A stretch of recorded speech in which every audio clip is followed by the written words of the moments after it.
Bismillahirrahmanirrahim. Assalamualaikum warahmatullahi wabarakatuh.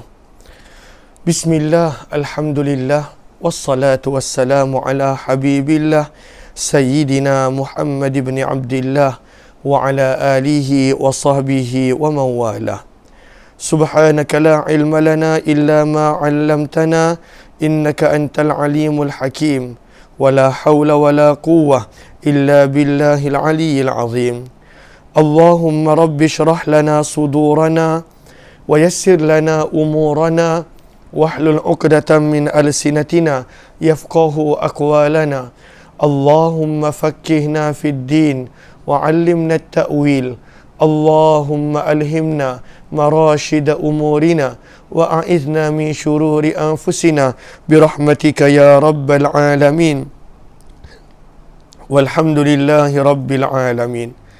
Ahlan kepada sahabat-sahabat semua, selamat malam, salam pertemuan di dalam kuliah maghrib anjuran surau Desa Cempaka bersama dengan saya Umar Aziz. Moga-moga dalam pertemuan di mana kita akan sama-sama membaca karangan sirah, kitab yang dikenali dengan nama Fiqhus Sirah, menjadikan kita dapat menghayati, dapat mengambil pengajaran dan juga dapat membawa dalam kehidupan apa jua pengajaran dan ibrah daripada kitab yang sama-sama kita baca pada malam ini. Sebelum kita teruskan lebih lanjut, apa kata sama-sama kita perbetulkan dahulu niat kita. Moga-moga pertemuan kita adalah kerana Allah Subhanahu wa taala. Nawaitu ta'alluma wa ta'lim wa tadhakkura wa tadhkir wa naf'a wal intifa' wal ifadata wal istifadah والحث على التمسك بكتاب الله وسنة رسول الله صلى الله عليه وسلم والدعاء إلى الهدى والدلالة على الخير ابتغاء وجه الله ومرضاته وقربه وثوابه آمين آمين يا رب العالمين. Amin amin ya rabbal alamin. Ahlan sahabat-sahabat yang bersama pada malam ini, yang saya ikan pihak pengurusan surau Desa Cempaka, pengurusi surau, ahli jawatan kuasa surau, barisan para imam, para muazzin, para asatidzah, pimpinan masyarakat, hadirin dan hadirat, tuan-tuan dan puan-puan yang dirahmati lagi dikasihi oleh Allah. Terima kasih kerana melapangkan masa dan bersama dalam tempoh di antara maghrib dan isyak ini. Lalu mohon je sebaik sahabat-sahabat yang baru join ataupun yang belum share, untuk bantu share, bantu untuk kongsi, bantu untuk sebar luas tak rakan-rakan yang lain. Moga-moga lebih ramai yang beroleh manfaat. Lalu ahlan ke Azalihah Kamaruddin, terima kasih kerana bersama pada malam ini. Lalu pada malam ini penulis buku membawa kita menyelami dan juga memahami tajuk sirah yang berikut. Ahlan Kak Zaini Sakmis dan juga semua sahabat-sahabat yang lain. Maka pada malam ini dibawakan tajuk Sirru Ikhtiyari Al-Jaziratil Arabiyah. Rahsia pemilihan Al-Jaziratul Arabiyah, semenanjung Arab, sebagai permulaan tersebarnya Islam. Maka pada malam ini penulis buku nak mengajak kita sama-sama meneliti dan juga memahami apakah rahsia yang mana daripada sekian benua yang ada, daripada sekian tempat yang ada, Allah Subhanahu wa taala memilih benua Arab menjadi tempat lahirnya Nabi, besarnya Nabi dan tempat permulaan tersebarnya Islam. Ahlan bunga lawang, terima kasih kepada semua sahabat yang berada di ruang komen. Lalu saya minta je sebaik sahabat-sahabat untuk bantu komen di ruang komen supaya membantu sahabat yang join kemudian ataupun sahabat yang bersama kemudian. Maka kata penulis buku, wala budda qabla an nadkhula fil hadits an siratih, dan adalah amat perlu sebelum kita mula masuk pada pembicaraan tentang sirah baginda Nabi sallallahu alaihi wasallam, untuk kita mula mengupas tentang semenanjung Arab, allati, yang merupakan tempat di mana membesarnya baginda Nabi sallallahu alaihi wasallam, semenanjung Arab yang menjadi tempat Allah memilih daripadanya baginda Nabi sallallahu alaihi wasallam lahir dan baginda Nabi membesar. Maka apakah rahsia? Lalu kata penulis buku, sebelum kita masuk tentang nama, sebelum kita masuk tentang benda lain, maka kita nak lihat rahsia yang ada pada berkenaan tentang tempat ini. Apakah yang ada pada Semenanjung Arab? Maka kata penulis buku, min anna stajalliyal hikmah al-ilahiyah allati iqtadat an takuna bi'athatu alaihi salatu wassalam fi hadhihi al-buq'ah min al-alam duna ghairiha. Maka penting untuk kita meneliti hikmah Allah Subhanahu wa taala dalam menentukan kebangkitan dan kerasulan baginda Nabi sallallahu alaihi wasallam pada bahagian alam ini dan bukannya tempat lain. Dan apabila baginda dilahirkan daripada Semenanjung Arab, maka daripada situ lahirnya Islam. Maka apakah hikmah dia? Lalu soalan itu dilontarkan dahulu sebelum penulis membawa jawapan kemudian. Ini adalah benda biasa. Kalaulah penulis terus terangkan hikmah, mungkin kita tidak menghargai. Tetapi manusia bila adanya soalan, baru dia akan berfikir. Manusia bila adanya soalan, baru otaknya pada waktu itu akan berfikir. Kenapa tidak di tempat lain, tidak di negara lain, tidak di kawasan lain? Kenapakah baginda Nabi SAW pada waktu itu dibangkitkan di Semenanjung Arab? Baginda Nabi SAW dilahirkan di Semenanjung Arab, tidak di Rom dan juga tidak di Farsi. Maka kata Syekh Buti rahimahullahu taala, wa li bayani hadha, dan untuk kita memahami ini, yang bagi adalah perlu untuk diterangkan mula-mula bahawa mengetahui khusus dan juga kelebihan orang Arab, sifat semula jadi orang Arab sebelum Islam, dan penting untuk kita menggambarkan daripada sudut geografi tanah Arab, kata penulis buku, yang mana disitulah orang Arab hidup dan disitulah mereka pada waktu itu membangunkan tamadun.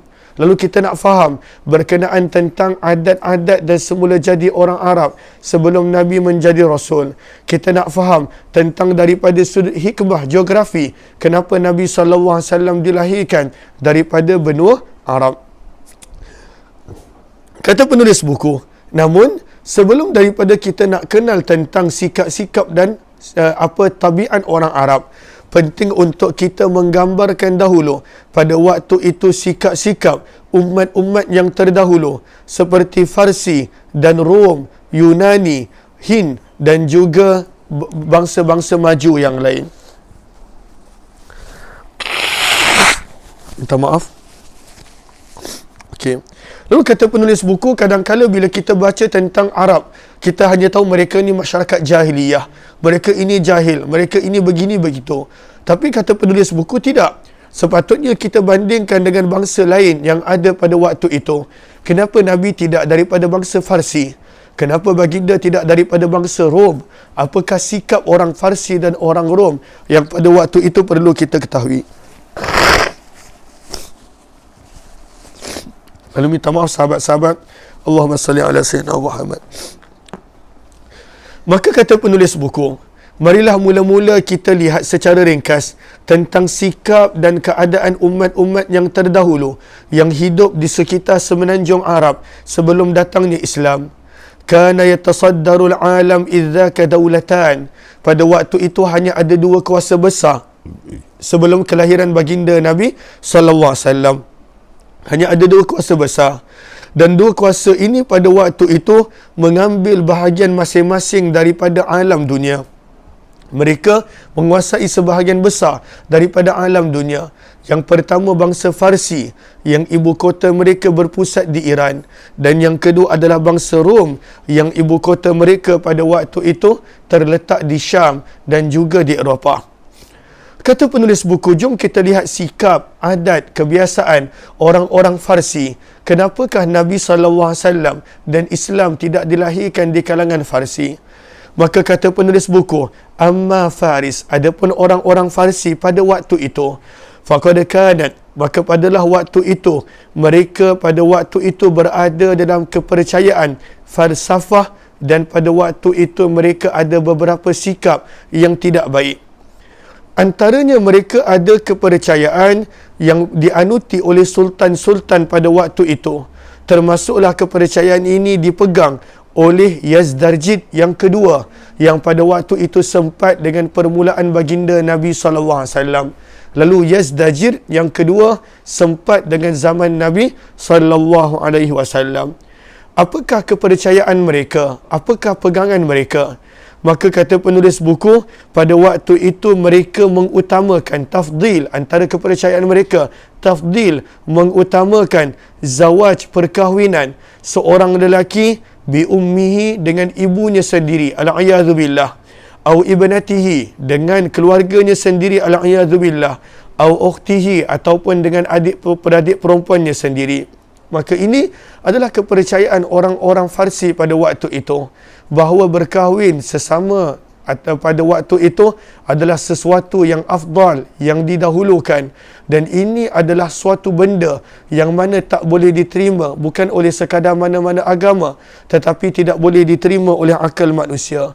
Bagaimana manusia boleh bersama dengan orang-orang yang pada waktu itu sepatutnya dia pelihara dan jaga. Kata penulis buku, hatta inna Yazdajir as-sani, bahkan Yazdajir yang kedua. Yazdajir adalah nama, adapun Kisra adalah title dia. Kisra adalah nama kepada raja-raja yang memerintah Farsi, seperti mana Najasyi adalah nama-nama raja yang memerintah Habsyah, seperti mana Kaisar adalah nama-nama raja, gelaran raja yang memerintah pada waktu itu Rom, dan juga Fir'aun adalah gelaran bagi raja-raja yang memerintah Mesir, serta Tubba adalah title gelaran bagi raja-raja yang memerintah Yaman. Ini semua title-title. Maka salah satu daripada Kisra pada waktu itu, Yazdajir yang kedua, dia pun sama. Pada waktu itu dia telah berkahwin dengan keluarga dia. Maka mana mungkin Nabi SAW dibangkitkan daripada satu masyarakat yang pada waktu itu rosak nasab dia, daripada satu masyarakat yang pada waktu itu hancur kehidupan kekeluargaan mereka, tak tahu siapa bapa, siapa ini, pada waktu itu rosak akan nasab mereka. Maka ini keadaan Farsi pada zaman itu, pada waktu itu.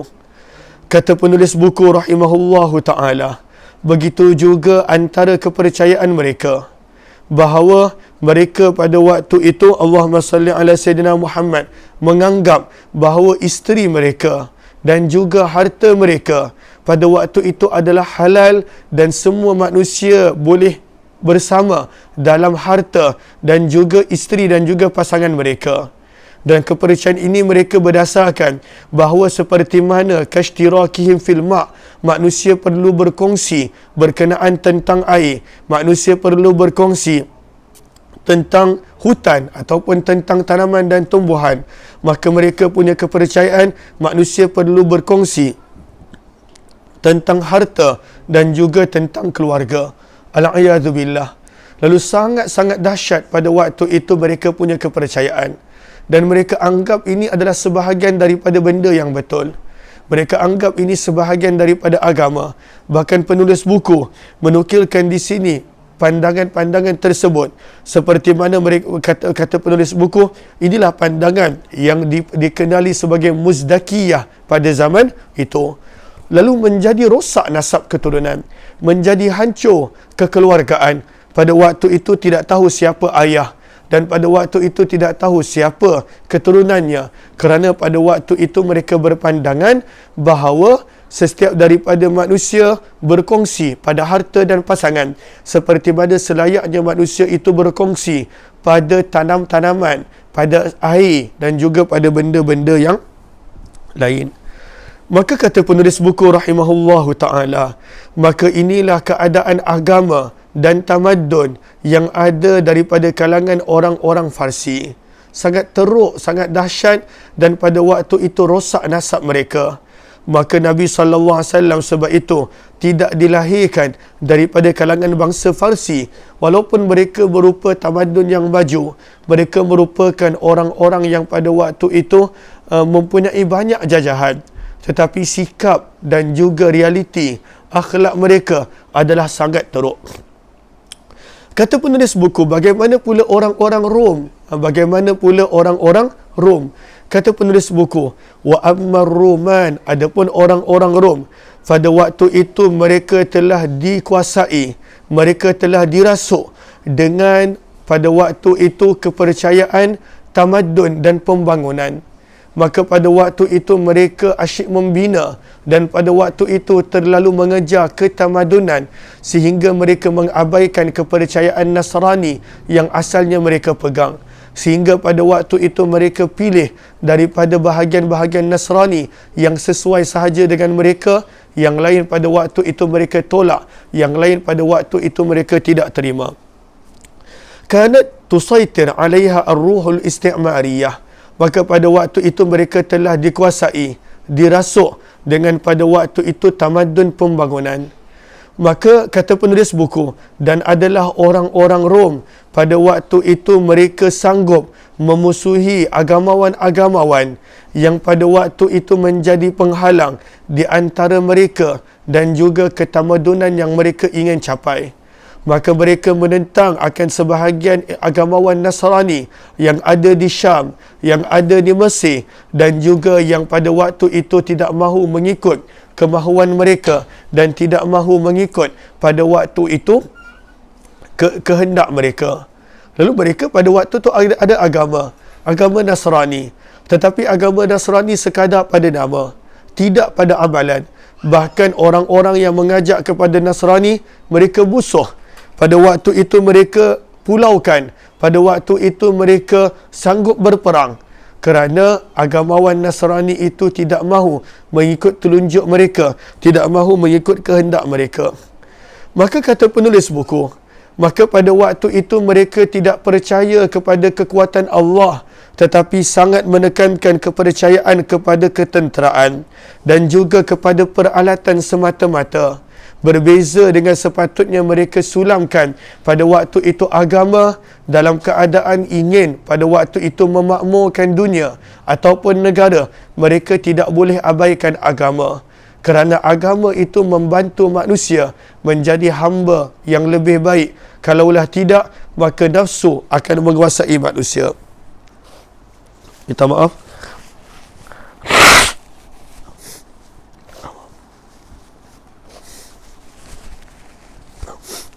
Allahumma salli ala sayyidina Muhammad. Lalu minta maaf sahabat-sahabat.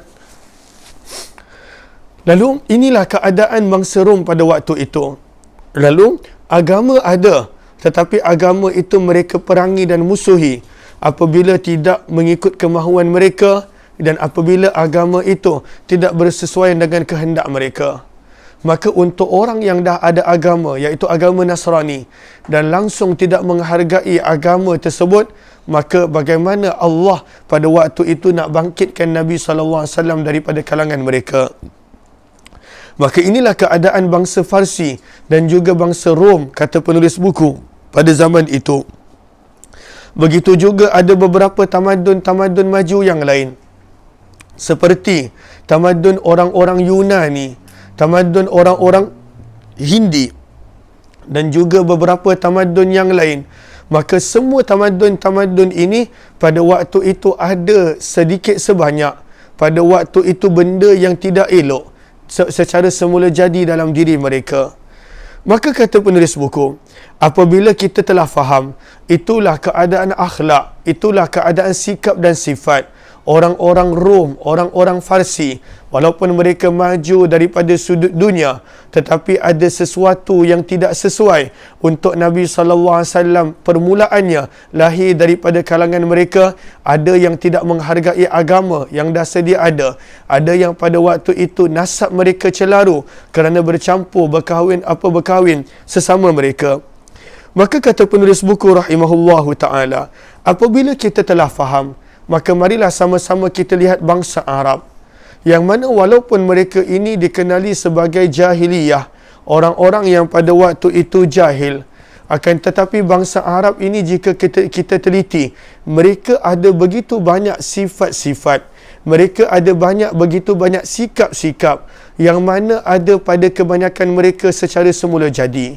Walaupun mereka tidak ada agama, kecuali pada waktu itu mereka menyembah berhala, kebanyakan daripada mereka. Namun orang Arab, kata penulis buku, mereka ada sikap, mereka semula jadi ada sifat, mereka semula jadi pada waktu itu ada nilai-nilai murni yang mana tidak ada pada bangsa Farsi dan juga bangsa Rom. Sebab itulah kata penulis buku, maka inilah dia kenapa bila kita dah faham situasi pada waktu itu, maka kita nak faham berkenaan tentang orang-orang Arab daripada sudut sikap mereka dan juga daripada sudut geografi. Kenapakah benua Arab dipilih berbanding dengan benua-benua yang lain? Lalu sahabat-sahabat yang dirahmati lagi dikasihi oleh Allah Subhanahu wa taala, maka di sinilah kita nampak bagaimana penulis buku menarik minda kita untuk berfikir. Kalaulah tidak, kita akan nampak orang Arab ini adalah jahiliyah. Ya, mereka adalah jahiliyah. Namun, apakah hikmah Allah Subhanahu wa taala mengutuskan baginda daripada kalangan mereka? Apakah rahsia yang ada pada benua Arab daripada sudut geografi yang mana Allah Subhanahu wa taala pada waktu itu bawakan baginda dan juga agama Islam daripada benua Arab? Maka kata penulis buku rahimahullahu taala, okey. Lalu ketika mana kita telah mengetahui sedikit sebanyak sikap-sikap, akhlak-akhlak dan sifat-sifat yang ada pada dua kaum ini, Kisra dan juga pada Kaisar, iaitu Rom dan juga Farsi, maka penting pada waktu itu kita memahami berkenaan tentang bangsa Arab. Apakah sikap mereka? Apakah sifat mereka? Apakah akhlak dan juga kedudukan mereka? Maka kata penulis buku, Ammal Jaziratul Arabiyah, adapun benua Arab, maka pada waktu itu walaupun ianya adalah terasing daripada tamadun-tamadun dunia, bahkan pada waktu itu kuasa besar Rom dan Farsi pada waktu itu tak nak menjajah dan pada waktu itu tak boleh nak menjajah bangsa Arab. Mereka ini mun'azilah, mereka ini terpisah daripada tamadun Rom dan juga tamadun Farsi. Mereka pada waktu itu seolah-olah bersendirian. Dan pada waktu itu bangsa Arab mereka hidup dalam keadaan tidak ada seorang raja yang memerintah mereka. Yang ada pada waktu itu adalah ketua-ketua kabilah yang dilantik oleh setiap kabilah pada waktu itu. Tetapi yang pada waktu itu menjadi di bawah pemerintahan kabilah-kabilah, di bawah pemerintahan Rom dan Farsi adalah pinggir-pinggir benua Arab, seperti Syam yang berada di bawah pemerintahan Rom dan Yaman yang pernah berada di bawah pemerintahan Rom dan Farsi. Begitu juga Iraq yang pada waktu itu berada di bawah pemerintahan Farsi. Maka jom kita lihat. Kata penulis buku rahimahullah, lalu walaupun orang Arab pada waktu itu mereka seolah-olah terasing, mereka terasing daripada ketamadunan pada waktu itu. Falam yakun lada ahliha minat taraf, pada waktu itu tidaklah ada kemewahan berbanding Rom dan Farsi pada penduduk-penduduk Arab, seperti mana yang ada di Madian, iaitu ibu kota Farsi, yang ada di Syam, iaitu tempat kunjungan di wilayah Rom. Maka tak ada pada waktu itu. Namun pada waktu itu yang ada pada bangsa Arab adalah sifat-sifat, adalah sikap-sikap, adalah nilai-nilai murni yang pada waktu itu secara semula jadi ada pada kebanyakan daripada bangsa Arab. Kebanyakan daripada bangsa Arab, mereka ada nilai-nilai yang kita akan kongsikan. Mereka ada sikap dan akhlak yang mana kita akan kongsikan pada waktu itu. Kata penulis buku, walaupun di sisi orang Arab, mereka tidak ada pada waktu itu kekuatan tentera yang melampau seperti mana orang-orang Rom dan juga orang-orang Farsi. Namun pada waktu itu yang ada pada orang Arab adalah kesatuan mereka apabila mereka nak mempertahankan seseorang. Mereka sanggup mati kalaulah mereka nak mempertahankan seseorang. Maka itu orang Arab. Kita dah pernah baca dalam peperangan di antara Aus dan Khazraj bagaimana kadang-kala orang tu bukan kabilah dia pun, tetapi bila ketua dia kata pertahankan dia, mereka sanggup mati untuk orang tersebut. Lalu kata penulis buku, walaupun orang Arab dia tak ada seperti Rom dan Farsi, dia ada kekuatan tentera yang melampau, dia ada pada waktu itu kelengkapan yang sungguh hebat. Tetapi yang ada pada orang Arab adalah kalaulah mereka buat keputusan nak mempertahankan seseorang, walaupun yang bukan daripada kalangan kabilah mereka, mereka tak akan khianati orang tersebut. Mereka akan sanggup mati untuk orang tersebut. Mereka akan pada waktu itu sanggup kehilangan segala-galanya untuk orang tersebut. Dan inilah yang kita nampak pada bangsa Arab. Contohnya orang Aus dan Khazraj, bila mereka dah ambil Nabi, mereka tak ada masalah nak bermusuh dengan sebelum ni kawan baik mereka, orang-orang Yahudi. Mereka musuh sebab mereka dah buat keputusan pada waktu itu nak mempertahankan Nabi. Seluruh benua Arab nak musuh dengan mereka, mereka sanggup berperang. Mereka tak akan khianati baginda Nabi sallallahu alaihi wasallam. Maka inilah keadaan bangsa Arab. Pada waktu itu mereka sangat setia apabila mereka telah berjanji. Mereka sangat berpegang kepada janji. Dan ini yang mana tak ada pada bangsa-bangsa lain. Berapa banyak bangsa yang pada waktu itu mereka mengkhianati perjanjian yang ada. Mereka tinggalkan apabila berada di dalam kesempitan dan kesusahan. Maka kata penulis buku, begitu juga akhlak-akhlak yang indah, nilai-nilai yang murni secara semula jadi yang ada pada bangsa Arab. Allahumma salli ala sayyidina Muhammad. Lalu apakah nilai-nilai mereka? Yang pertama, mereka ini adalah al-wafa. Mereka sangat pada waktu itu berpegang kepada janji. Ini sebelum kedatangan Islam. Adapun pada zaman kita tak bolehlah nak kias sekarang. Dah berlalu ribuan tahun. Tapi bangsa Arab pada zaman Nabi SAW, mereka sangat-sangat berpegang kepada janji. Al-wafa. Mereka sangat kuat berpegang kepada janji. Mereka sanggup mati untuk mempertahankan sesuatu janji. Dan ini ada semula jadi di kalangan mereka. Al-karam. Al-karam maksudnya mereka pada waktu itu adalah bangsa yang pada waktu itu bermaruah. Mereka ada maruah. Sebab itu kalaulah berlaku kepada sesuatu daripada kalangan kabilah mereka, mereka ada maruah kekabilahan, mereka akan pertahankan. Lalu ini contoh-contoh pada waktu itu mereka menunaikan janji, dan pada waktu itu mereka ada maruah, dan juga mereka ini adanya iffah. Mereka adanya iffah. Maka walaupun ada penzinaan pada waktu itu, tetapi ianya tidaklah berleluasa seperti mana bangsa Rom dan Farsi. Mereka sangat menjaga kemuliaan keluarga dan juga pada waktu itu maruah keluarga. Maka ini antara sifat bangsa Arab yang ketiga. Mereka sangat menitik beratkan pada waktu itu kesucian, kemuliaan, nasab dan keturunan. Dan mereka sangat berbangga dengan nasab dan keturunan. Kemudian kata penulis buku ada beberapa lagi sifat-sifat yang lain. Namun Allahumma salli ala sayyidina Muhammad. Saya minta maaf sangat-sangat kepada sahabat-sahabat walaupun ada masa hanya lagi beberapa minit untuk azan Isyak. Namun kesihatan saya tak mengizinkan. Mudah-mudahan insya-Allah sahabat-sahabat boleh doakan saya. Sehari dua ni badan tak berapa sihat.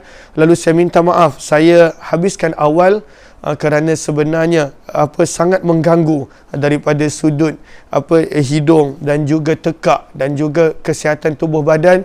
Namun saya harap walaupun pertemuan lebih kurang selama 28 minit ini adanya manfaat dan adanya kebaikan. Saya minta maaf pada bulan lepas saya tak dapat nak teruskan perkongsian pada saat akhir anjuran surau Desa Cempaka. Lalu saya mudah-mudahan Allah balas pengurusan surau Desa Cempaka Negeri Sembilan dengan sebaik-baik ganjaran dunia dan akhirat. Mudah-mudahan insya-Allah. Terima kasih kepada semua sahabat yang melapangkan masa bersama. InsyaAllah kita harap kita akan dapat sambungkan kemudian insyaAllah. Amin ya rabbal alamin. Wabillahi taufiq wal hidayah. Assalamualaikum warahmatullahi wabarakatuh. Terima kasih semua.